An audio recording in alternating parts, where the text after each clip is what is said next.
Madame le Premier ministre, Monsieur le Président, chers collègues, au cours de cette présidence roumaine, je me suis rendu plusieurs fois à Bucarest pour la conférence des présidents avec le Conseil des ministres, bien sûr, en novembre, mais également en avril dernier pour un débat sur l'avenir de l'Europe.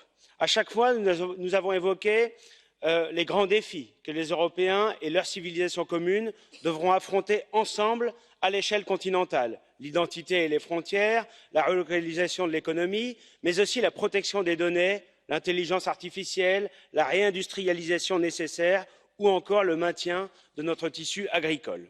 Jusqu'à présent, sur aucun de ces sujets, l'Union européenne n'a su se montrer ni efficace, ni même présente.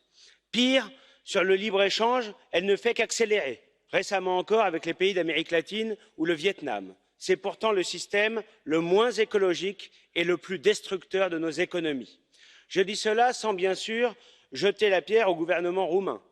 Il faut bien le dire, il a été sous le feu nourri de la Commission européenne qui instrumentalise l'état de droit pour imposer le gouvernement conjoint des technocrates et des juges face à la volonté des peuples. La réalité est que le pouvoir est aujourd'hui phagocyté par la Commission de Bruxelles qui cumule à la fois l'initiative législative, le contrôle de l'application des directives, mais se pose également en garante des traités. Or, les présidences du Conseil passent, mais la Commission, ses bureaucrates et ses orientations restent. Le meilleur exemple n'est-il pas M. Timmermans, qui gardera sans doute son rôle de zélé porte-flingue contre les pays qui sont récalcitrants à Bruxelles.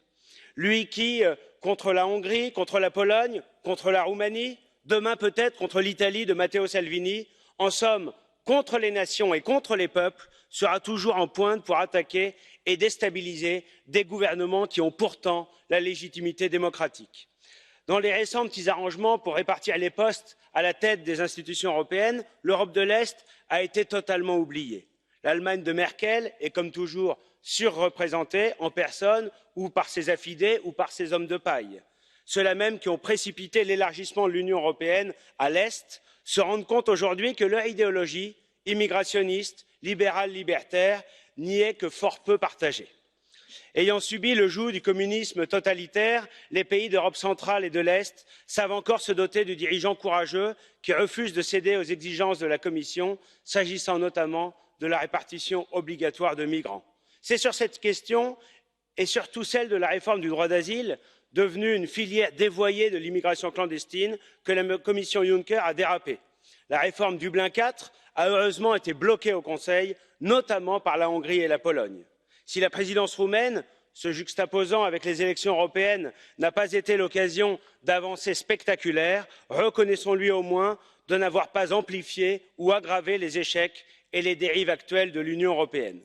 Compte tenu des gages qu'elle a donnés ce matin, encore aux socialistes et aux libéraux macronistes, la désignation de Mme von der Leyen à la tête de la Commission risquerait en revanche de constituer une nouvelle accélération avec la présidence finlandaise vers plus de fédéralisme, plus d'immigration et moins de protection économique.